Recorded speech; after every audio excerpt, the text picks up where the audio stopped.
the introduction. I'm Jennette McCurdy, and this is my dear friend, my lovely friend, Zane Rubin. Hello. We were just before this trying to figure out how long we've been friends for, and I think we settled on maybe seven. I was 18, now I'm 25. What's that? Oh God, I shouldn't have brought up math. Avoid the math.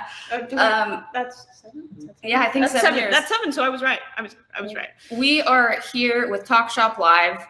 Oh my God. Wait. Hello, Cheryl. Thank you so much for ordering the book. I'm so happy that you did. I hope that you love it. And Logan and Emily C. Sending you guys big hugs.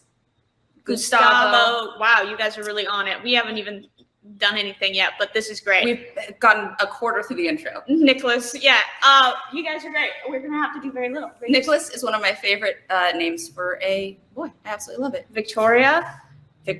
So you guys, we're here to talk about my book, I'm Glad My Mom Died. It's my memoir. It comes out August 9th, but you can pre-order a signed copy through this live stream. If you pre-order it, you're getting a signed copy. I'm literally signing them. I'll be signing them kind of right after this tonight. So Matthew, I'll be signing yours very shortly after I finish this live stream. And Sarah. Shouting out every person who buys the book. We will not be doing anything. So I think we can either pick Frederick to shout out who Taylor. Okay. Yeah, literally we could go all day with this. So I think should we do some questions? Yeah, I think so. What we're going to do here is Zane has come up with some very thoughtful questions. She kindly sent them over to me ahead of time. And she's going to be getting into some of those questions kind of about the book and really just about the book, actually, not about anything else. Just about the book. But the book is so personal that it will be a therapy session. And so I think it'll be amazing if one or both of us don't end up crying. It'll be an accomplishment. But I think, so I read the book, which is here. Okay. Also in the background, I propped it up. Also, I have to say, when I received this hard copy, I sobbed. I absolutely, I did not expect that because I had seen the galley copy, which is like that soft cover kind of in the background. But I received the hard copy and I really just broke down and started crying. It was so much work and it's my whole soul in a book. And I just can't believe that it's happened, that it's here and that it's all come together. And that you guys are supporting it. Thank you, Joseph. Thank you, Daniel. This book is so deeply personal and it's a rare thing to be able to write, a super good memoir. And I think Jennette was set up for success because a lot of the people in the book are dead. And that's how you really write a good memoir. They say to write like the people are dead. And I didn't have to because they are. They are dead. Because I've got some stories, but they're alive.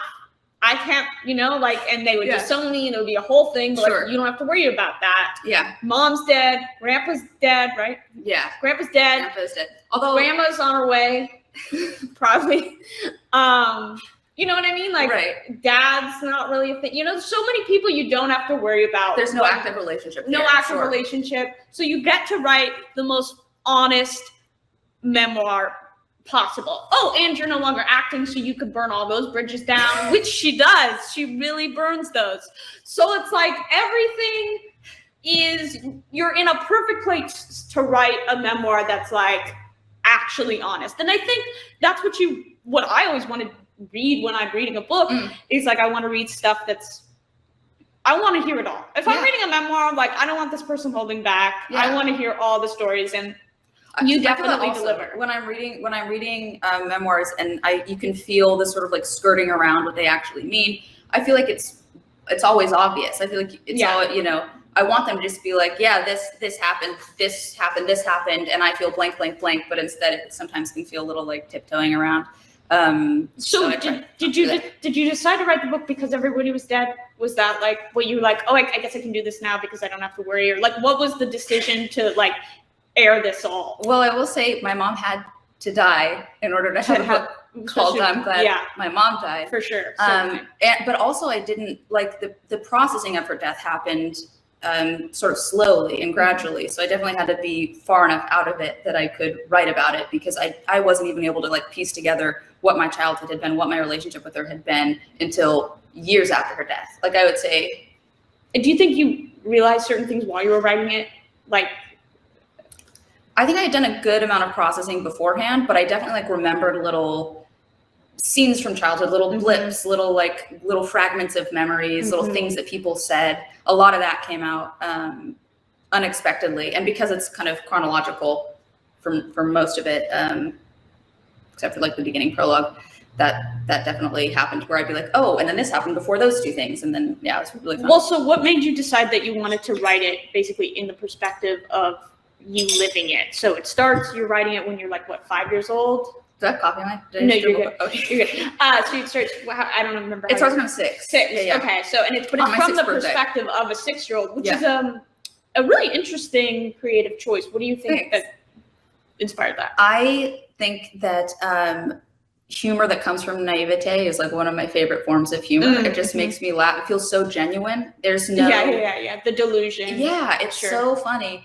So I thought that'd be a good kind of device for humor, but also I think that if I had written it from like my perspective now as a child, it'd be really easy to get like wistful or to start like waxing poetic and be like, back when I was a mere child, like I just feel like the language would start to change into something that's not like my voice. Sure. So you wanted to keep basically the delusion. Yeah, totally. And also I think it's a more fun and genuine read. I think it feels more genuine that way.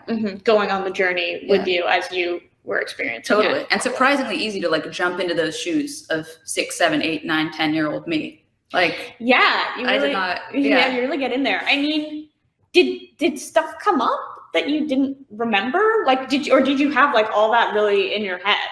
Or when you got in there and writing that, and were you like, oh my God, that happened? The way it's written, which you guys, Jose, Rick, Celia, Ray, Christian, who are ordering these books, you'll see that it's written in little vignettes, like little, my editor didn't refer to them as chapters because some of them are as small as like as short as a page.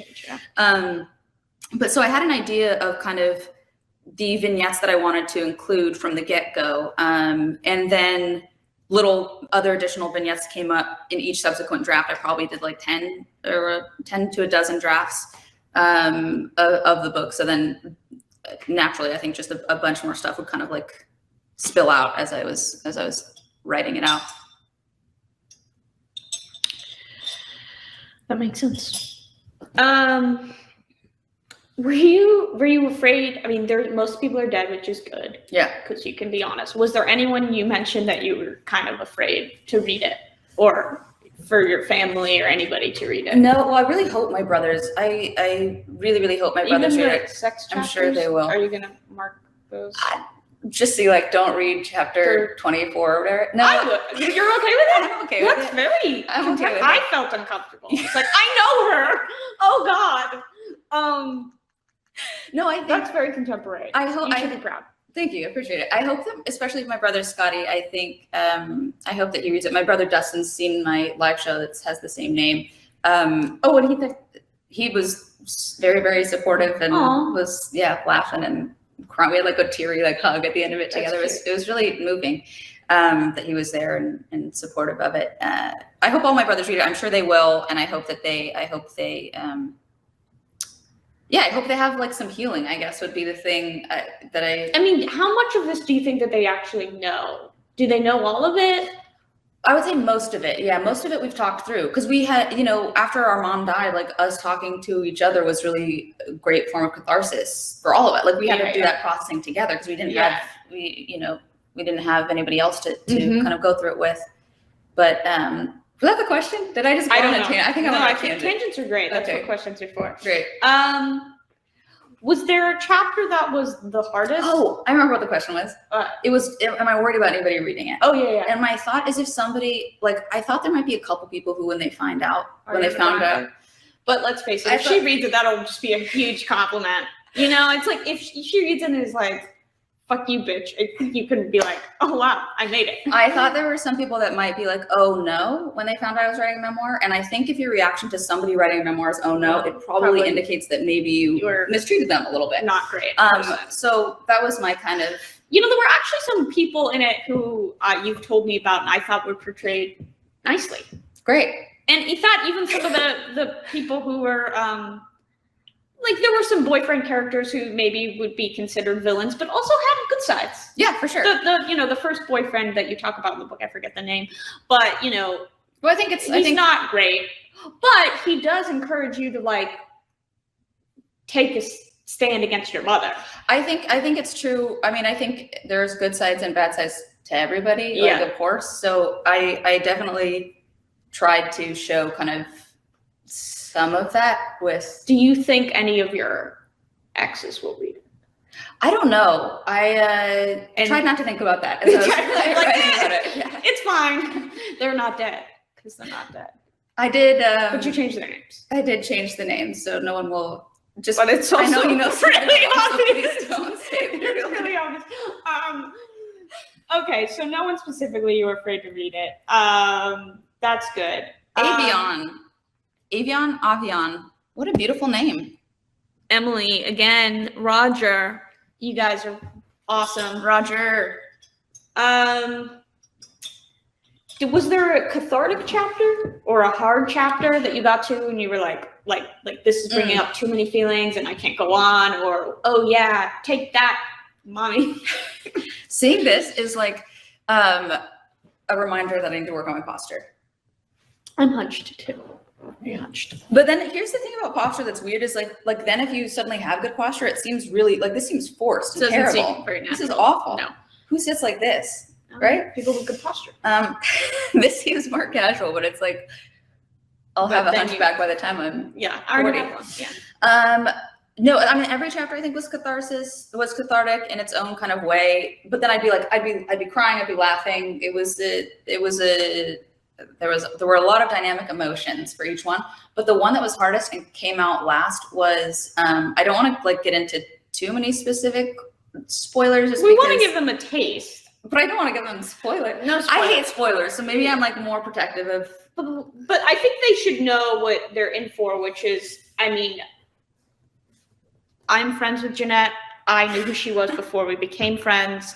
I think I was probably, for sure jealous. And then after reading this, I realized, boy, was she going through something.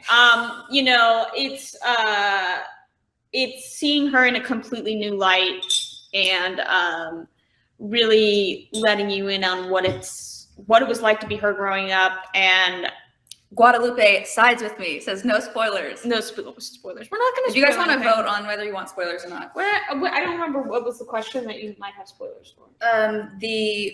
I was thinking of a specific vignette that was hardest to write. But you don't want spoilers. I'll say this much. It was something that happened with my mom specifically. Wink it over to me. And the whole book is mostly about your it's mom. Totally mostly about my mom. Even the stuff that's not about your mom is inherently about your mom. And of course, and always will be. She'll always be like the most influential piece of everything that I ever do. But I think you guys will know when I say there's something pretty intense that happens between my mother and I. Once you read the book, I think you'll know what I'm talking about. I don't know what you're talking about. Really? Are you kidding me? The horrible. Yeah. Oh my god. It was shocking. And so was that there was some stuff I couldn't write it. So I said, like I mentioned earlier, I kind of knew what vignettes I wanted to write, but I would have like placeholders for some of it, or I'd be like, oh, I need to expand on this one, I can cut this one, I need to include this one. And I had just like a couple words for what that one was going to be. Even saying it now, I'm like, I can't stop what they were. Yeah.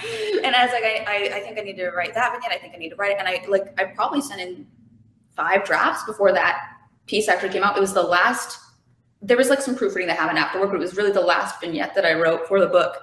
And it was super, super, super emotional. My face even gets a little like shaky talking about it now. It was really hard to like come to terms and to put on paper. So just admitting that certain things happen, I'm sure were really hard. Yeah. And there's certain things you with me always been very open about, like your history with eating disorders and, your complicated relationship with your mother. But, going into some of the nitty gritty is a little bit different. And I can't imagine what that was like. When do you think you first had the realization that you would be a good actor or were a good actor because you were acting your whole life by trying to please your mom? I definitely realized, I think this was after I quit acting, that I pieced together. It wasn't until afterwards. Why I was able to act. Yeah. Yeah. Because I felt like there was kind of a switch that happened when I didn't start out. I think I eventually became kind of a good actor, or definitely a good actor. I'll stand by my skills. You go. I think I became a good actor. But when I started out, I was like stiff. I was like, my first thing was that I had to do was like a commercial. It was to audition for an agent. I had to do like a Jello Jigglers thing, which I talk about in the book. But I'm like, Jello Jigglers makes me giggle. Like I'm doing hand gestures and the head's going. It was like, but that's because she told you to do that. Yeah, you were just taking direction, baby. Yeah, I think you were always good. I mean, another thing I think.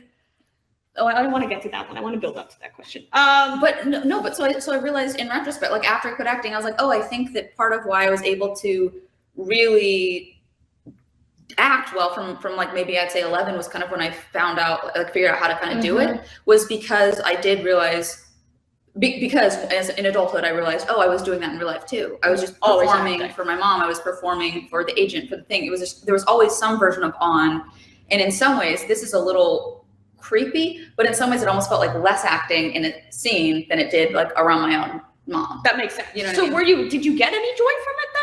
Because you obviously say you were like, I hate this, I hate everyone, and I want to quit. Hopefully, and all those a bit more nuanced than that. It's slightly more nuanced, just a tad. No, it's very nuanced. But yeah, no, I mean, most of it is very negative feelings towards acting.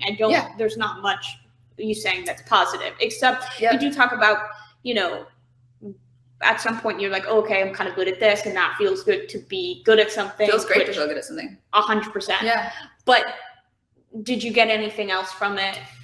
Definitely. I think, even, and at one point in the book, I kind of mentioned like being enamored with like a soundstage. And I still really, to this day, can have fond memories of like walking onto a soundstage and smelling like probably asbestos filled like wood. Smoke. Like, it's like, yeah, there's smoke that we're all going to die. They're all doing like, everybody's doing so much like set work. Like it just takes so many people to make any kind of production that it can be really compelling. I think it's hard to be in the presence of any sort of film or TV production and not be like, wow, this takes so many people to get this to happen. So that felt very cool and it felt very exciting, I guess, almost a little magical at times. Yeah. And I think I wish I could separate like the baggage from my relationship with my mom from acting, because there's a chance that I could have really enjoyed it. Yeah. If I had come to it on my own, if it had been something that like I thought, that's definitely. But yeah, it's associated with your mom, and your mom is just trauma in a human form. Sure.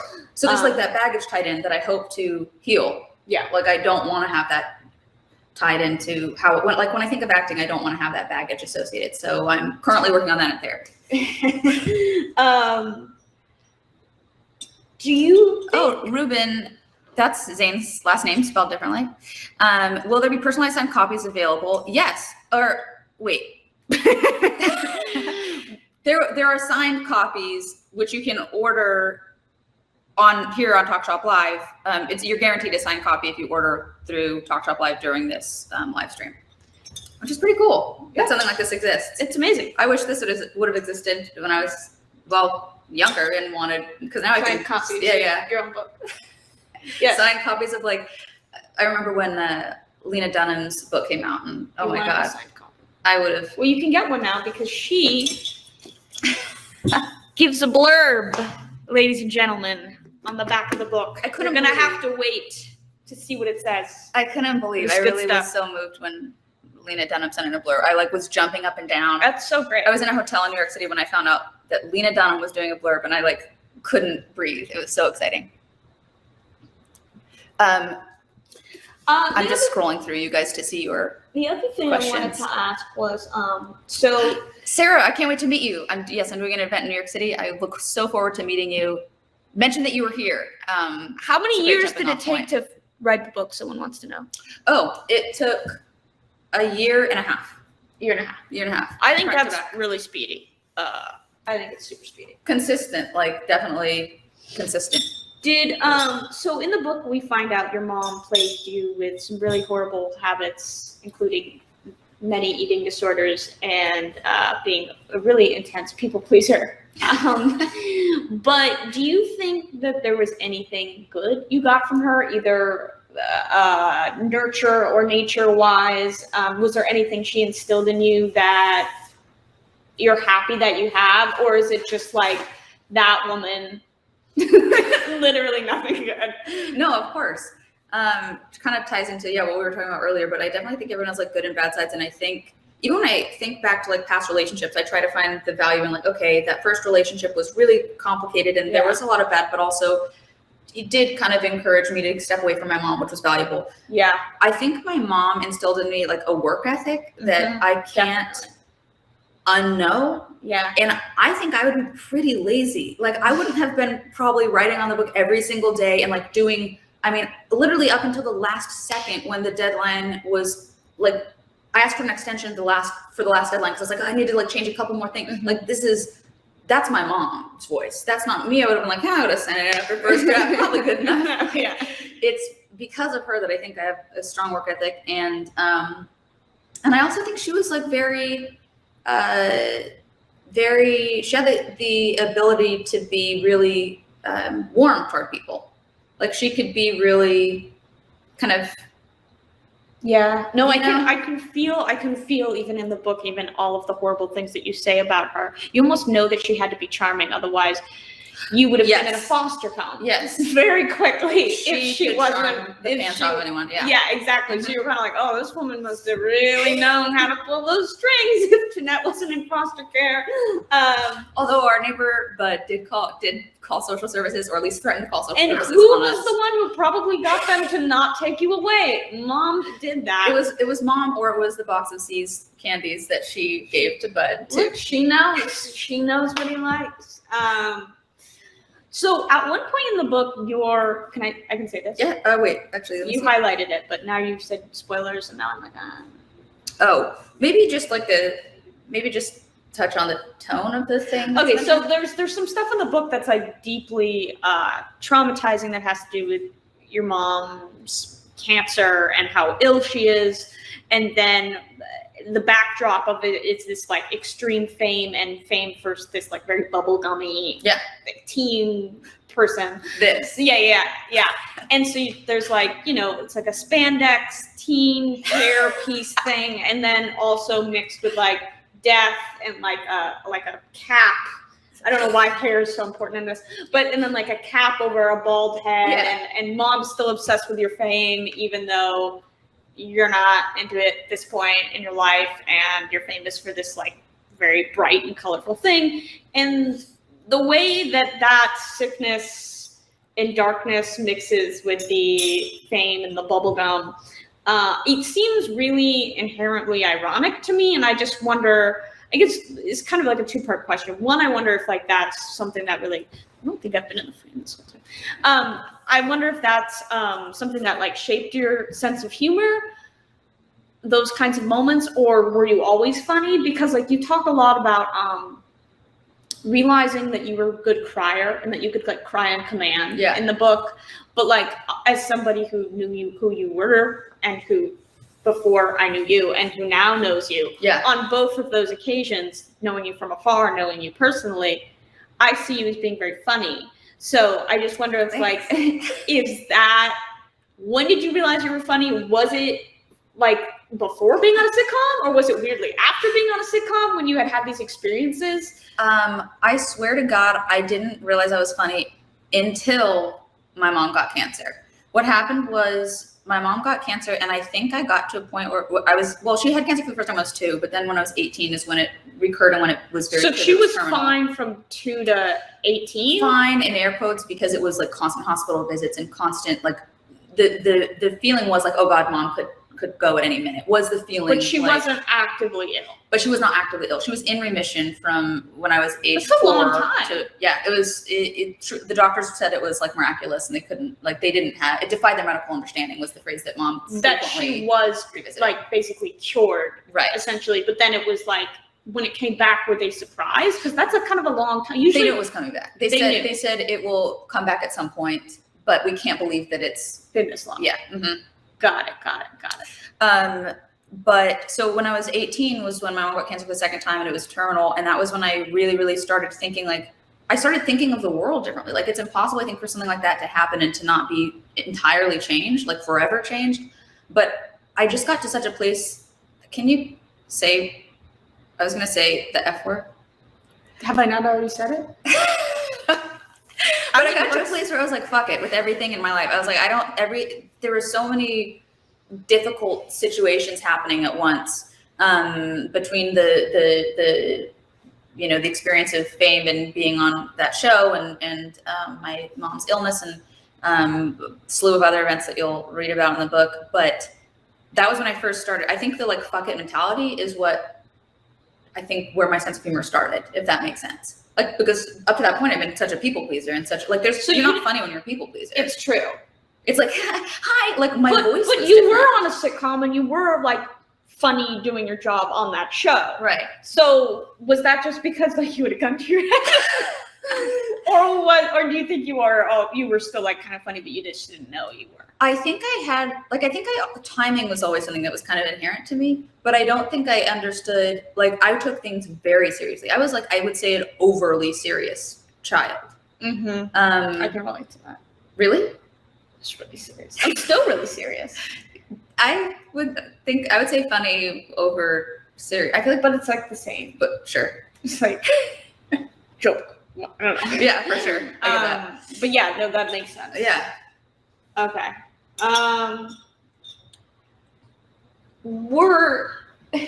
There's so many kind of like false alarms with your mom. Yeah. Where it's like, is she gonna die? Is she gonna die? Is she gonna die? She's dying. You have to come because she's dead, and then she's not.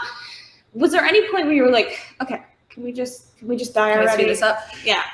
At that time in my life, my feelings were so suppressed that like I couldn't have really identified or come to terms with what I was feeling. Yeah. But now, in retrospect, I can recognize that there was some amount of like wanting the relief of it happening, mm-hmm. because it was so drawn out that, and I'm sure if any of you guys have had, relatives that have been sick for a long amount of time, you'll probably relate to this, but where it is exhausting and it takes such a toll on the family, and it's so, just exhausting that eventually I think myself and my brothers all got to a point where it was like, okay, if it hopefully can just like happen soon, but I don't think we could admit that. That's also a thing that you can't not say it until loud. they're dead. Yeah, of course. And then you're like, I kind of want this to happen like, for a couple years. It was, yeah. So I think for me, the thing that this book is mostly about, and then we can start answering some of the other people's questions. Yeah.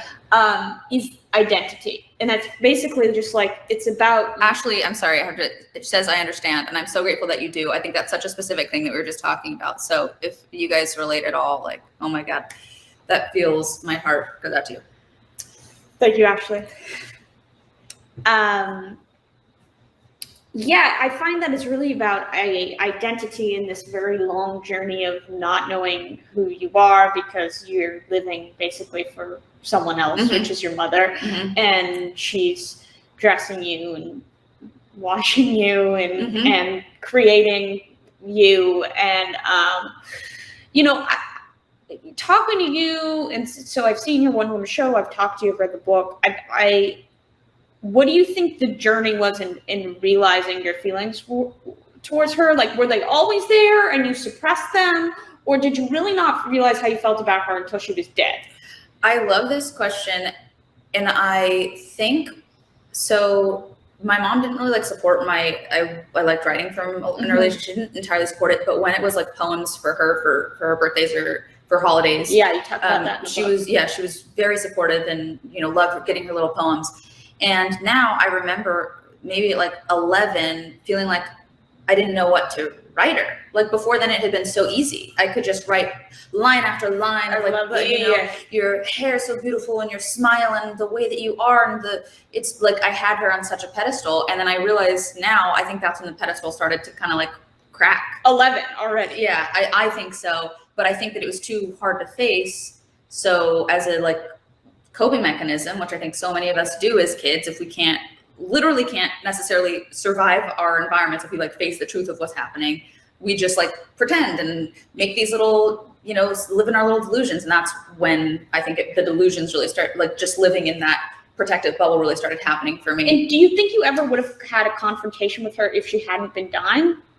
Was it like, oh, she's dying, there's no reason to like tell her to go fuck herself, she's on her deathbed? But like if she hadn't been, do you think you would have been like?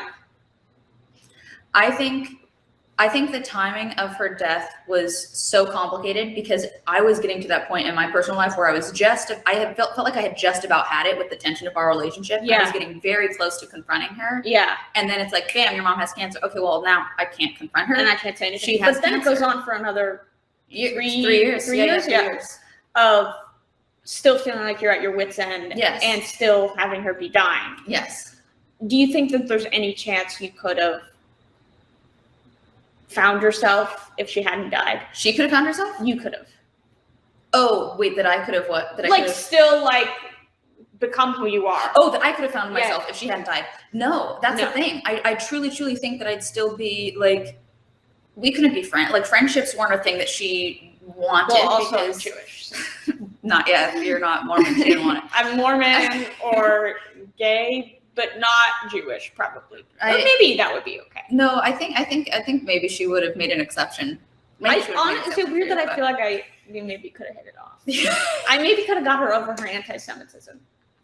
Just a little bit. I think that finding myself would have been impossible if she were still around, because I think she'd still have her, for lack of a better term, claws, like deeply in my life. And, romantic relationships would have been impossible.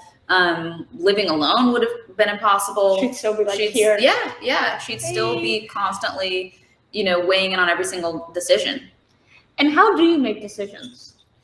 After so long of someone making every single decision for you, how did you become someone who was able to decide anything, from like what shirt you're going to put on in the morning to what you're going to order for lunch? Definitely therapy. Like, it's such a boring answer, but therapy. But it was something that I really struggled with, because I would constantly hear her voice saying, like, any outfit that I put on, I couldn't separate, or I couldn't prioritize what I wanted over what she wanted. Because I think, well, I kind of like this, but mom always said that she didn't want me to wear that, and that thing wasn't good, and if my waist wasn't flat, if my weight, like, actually, my mom would probably approve of the shirt that I'm wearing. There's no coincidence there. She would approve? Yeah. She'd probably be like, oh yeah, because your waist, because I want to show off the waist or something. Show off the waist. Yeah. Okay. Yeah, I was, my mom's not into midriff. Not into midriff. Okay. It's an anti-midriff household. It's surprising that my mom would support midriff, being that she was Mormon, but she well, it all goes out the window. To make you look pretty. Okay, I think that's for most of my questions. Should we see what anybody else is asking? Zoe, I'm so happy to see you here. Hi, Zoe. Would you write another book in the future? Yes. Daddy, part 2? Definitely not a part 2. All about dads. I've explored the like family stuff thoroughly. I feel like Dad could use. Dad could have a sequel. I would read Dad. All the dad. I don't want to spoil it, but there's some interesting dad stuff in the book that could definitely have a second book. And are you going to send him one? I don't know. I don't think.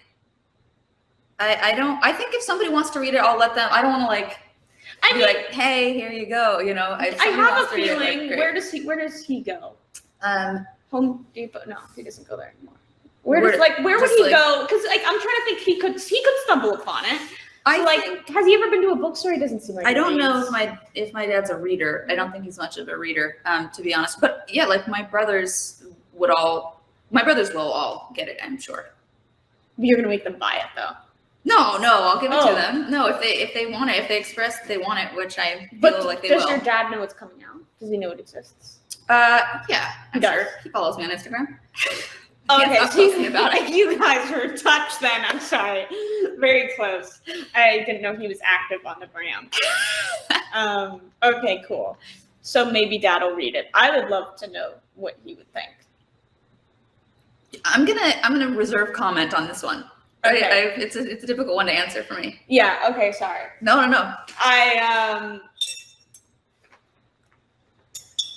Okay.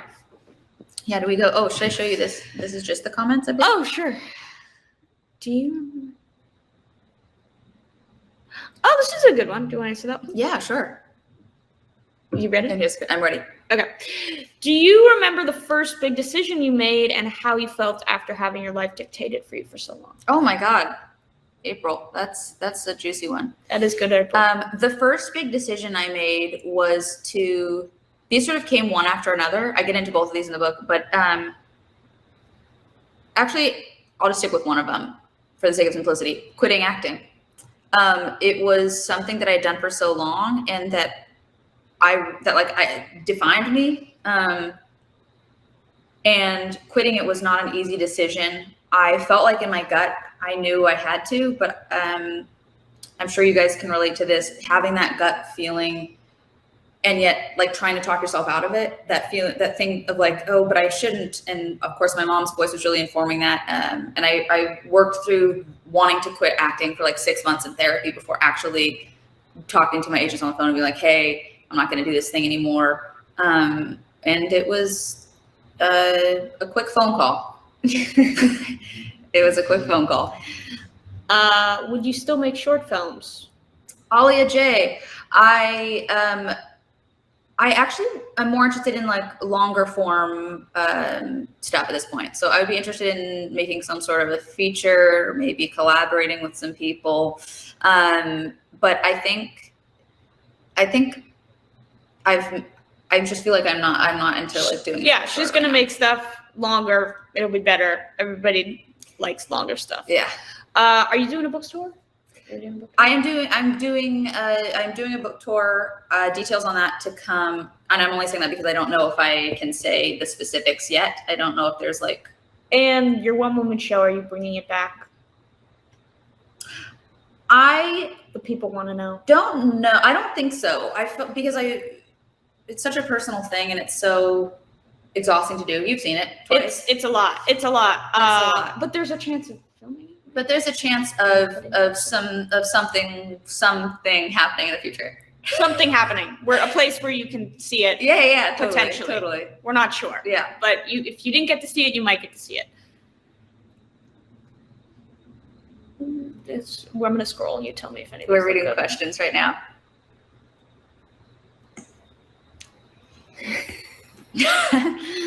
Jasmine H. Yeah, it's supposed to be funny. Good sense of humor. The TikTok book unboxing was supposed to be funny, and you got that.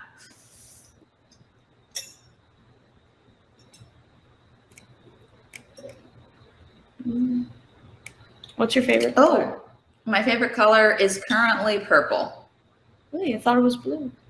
Blue's my like favorite always. It's like but when you like go through phases, my like phase right now is purple. No, I'm not 5, so I don't know. I didn't have that. Right, you didn't have favorite color. Yeah, you have to have your own favorite color now. See, it all comes back to mom. Now you're really exploring your colors. Maybe it's blue, maybe it's pink. It doesn't have to be the same one as your mom's. What was your favorite color? When I was a child, my favorite color was your fake one that to make your mom happy must have been the same favorite color. She liked pink. Yeah, so she liked pink. So then I liked pink, and it first changed to a different shade. Like at one point she liked teal, so then I'd be like, oh my god, I love teal. I've never really been a huge fan of teal. Yeah. For being honest, my favorite color is pink because it's not what people would expect from me. It's actually no coincidence. I wanted it to be pink because of that. Because she's looking down on you for which kingdom is she? She's in one of the Mormon kingdoms. It's not the top one though. I don't know if she would make it to the celestial. In the Mormon faith, there are 3 different kingdoms of heaven that you can go to. I kind of answered that one. Yeah, we're just scrolling through your questions, you guys, to see if we haven't covered anything. I kind of want you to answer that. Let's avoid any that are. It's just so wrong. Are the signed copies hardcover? I believe so. Yes, I believe the signed copies are going to be hardcover. They're going to look like this. I love the cover. I'm super proud of it. It feels so good too. I just want to like. Oh. How did you do your cover in the book? What does that mean? It was a photo shoot. Okay, so yeah, this I did a photo shoot for the book cover. We had a couple different like setups in mind. A couple bad pitches from me. And me, I even pitched a couple bad ones. You did pitch. You pitched. Yeah, a couple friends pitched on things, and this was kind of like, I guess, honestly, maybe my first idea. And I don't know. Yeah. Sometimes I feel like that actually, kind of sticks. But and then there was trying to decide, okay, now we have the photo. Mm-hmm. How are we gonna not just have a picture of your face? Right. Book? So actually, there was so much thought that went into the book cover. The pose. So I knew that I wanted there to be an urn and confetti in the urn, but I didn't want to be like throwing confetti and jumping in the air because I didn't want it to seem flippant. Like this, I mean this sincerely. So I really was quite particular and really campaigned for this to be the cover shot. And everybody at Simon & Schuster, everybody in my management team and my publicity team were super supportive, and it was so nice to have everybody like, yeah, let's do that, and to have my kind of logic resonate with everyone.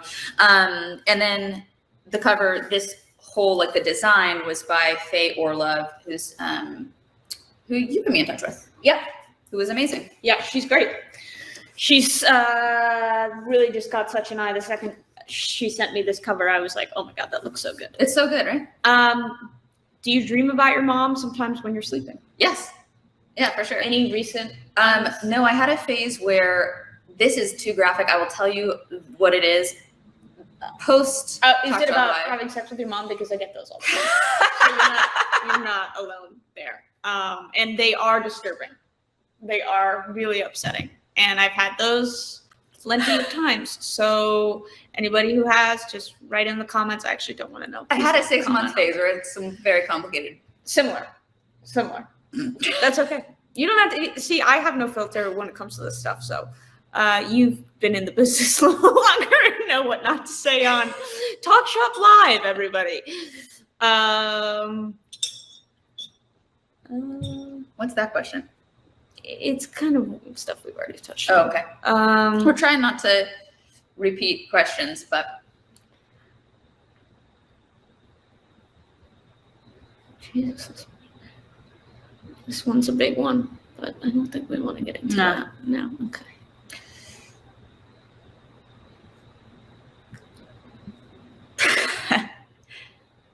Yeah, they're all the same question. I don't know. I think I might need glasses because now I'm realizing as I'm like, I have to lurch all the way forward. Does ketchup belong on a cheeseburger?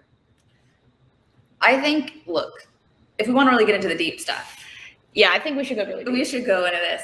I think ketchup should be mixed with mayonnaise if you really want to have like so the ideal. Pardon? Thousand Island. Is that Thousand? I feel like Thousand Island's got some kind of chunks in it. Yeah, like a relish. Cut up, like, but it's mayonnaise. Oh my God, you know what I just had that was so good? The hot chicken sandwich from Burger King. It's 10 of 10, incredible, so good. It's everything you've ever wanted in a hot chicken sandwich and then some. Wow, this is surprising. It's so good. Okay, shout out to Burger King, who's not a sponsor, but we are interested. What is some advice you'd give to minors with a similar situation? What is your situation, Marlena? See. Yeah, what an interesting question though, Marlena. So sometimes parents approach me and are like, "Oh, I want to get my kid into acting. What would you suggest?" And I used to be like, just don't. It has to really be them wanting it. Like I really just come from such an experience of like the quintessential stage mom that I feel very strongly like, even if the child wants to do it, I just like truly hope that those parents are so protective and so stable and so functioning and able, because it's just such a complicated road. I don't know if those people exist. I don't know. I mean, because like, I have parents, ...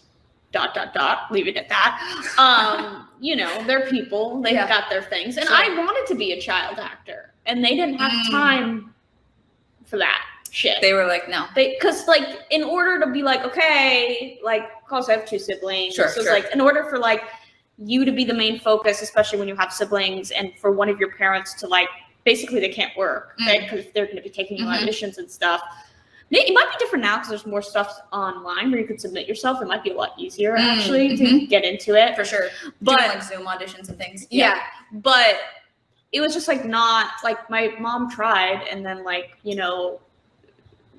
where it was like, I got an agent, I got a couple auditions, and then it was like, they were like, we want you to come to Albuquerque for an audition. And my mom was like, no. Albuquerque. And then they never called me again. Do you know what I mean? They were like, they're not committed or whatever. Do you know what I mean? Like, it was like, we had to say no a couple times. It's funny that because of that. Yeah. Logistically. And your mom would have been like, it wouldn't have mattered what situation it was. If it was like Jennette to come in for an audition, they would have gotten you there. No, so that's the thing is when I mentioned like the work ethic thing, but I like for years I didn't have any sort of like birthday thing because it just would always happen. Like whenever you least would want an audition was when it was bound to happen. Yeah. Like if there was any sort of family event, there was my brother's birthdays, my birthday, anything that like mattered to be with your family, work would come up. And it was never a question from like day one, first audition. My mom knew she had the wherewithal to be like, nope, if you don't show up, if you don't do it, they're going to think you're not committed. We're not doing that. So and it's a thing. Strep throat, which you can read about in the book, strep throat, or like a really bad, like a fever of 103. It was nearly 104 fever. And my mom, called me to this audition, and probably half the girls there had the same infection at the same time. We're all just didn't matter.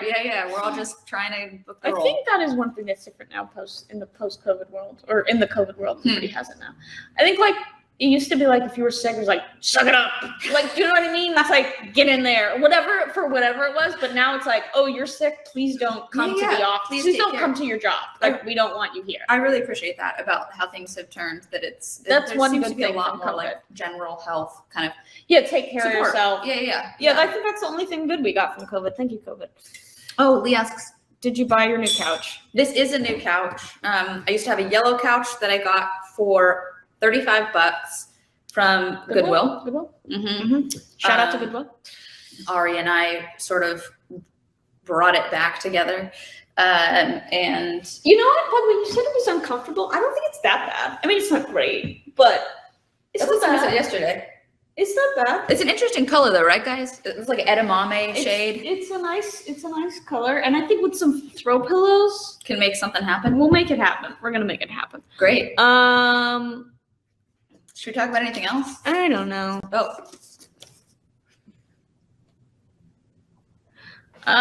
Let's see if there was any good ones I didn't ask. There's a bunch on the back I didn't even see.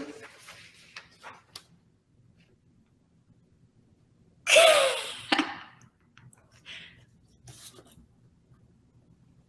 don't know. I feel like we covered it. Anything you want me to ask? Great. No. I guess, nothing else. No, I think we covered it. You guys, thank you so much for tuning in. There's no way to do an outro without it feeling phony.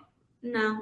Thanks for hanging out. Thank you for watching this. The book is really, really good. You should buy it and read it because it's great, and it's rare you get to read something that's this juicy. Yeah, really juicy stuff. So definitely get it and read it and buy one for everyone you know. They may want one. You never know. I appreciate that. Thanks. Thank you guys for sending in your great questions too. I want to see if I can shout out some of you who order copies that we missed. I feel like I keep scrolling through the same questions. Yeah, I'm trying to go. Oh wait. Oh yeah, it does. Right? Like they keep kind of like. Yeah, it like the things kind of. Oh wait, Paul. Thank you, Paul. Appreciate you, Paul. It's the green, right? Is that what I'm looking for? Okay. Thank you, Jerry. Thank you, Brett. Oh, wait. This might be Brett. I don't know. Some of you guys, I see your like Instagram comments and things. So I'm trying to shout you guys out when I see your names. I always appreciate you. Jordan. Thank you, Jordan, for ordering a signed copy. I hope you like it. I hope my signature is nice and neat for you. Hassan, Crystal B, and oh, there's a question.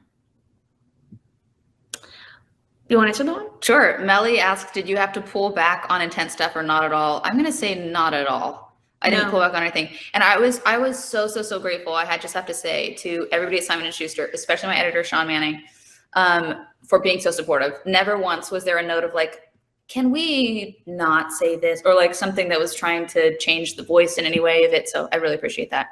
Bradley, thank you for ordering. Michael M, thank you for ordering. Jasmine and Julia and Anna or Anna and Alex and John N and Desiree and Kyle. Thank you guys so much. Yeah, thank you, everybody. And thanks for tuning in, everybody who has. Should we say how many units we sold? No. It's not QVC? No, I don't think the numbers are rolling in. You guys did great. Thank you so much. Thank you so much for being here. I appreciate all of you and your support. It really means so much. It's a good chunk right there. Yeah. Ben, Brenda, Kevin, Juan. You did it. You all did it.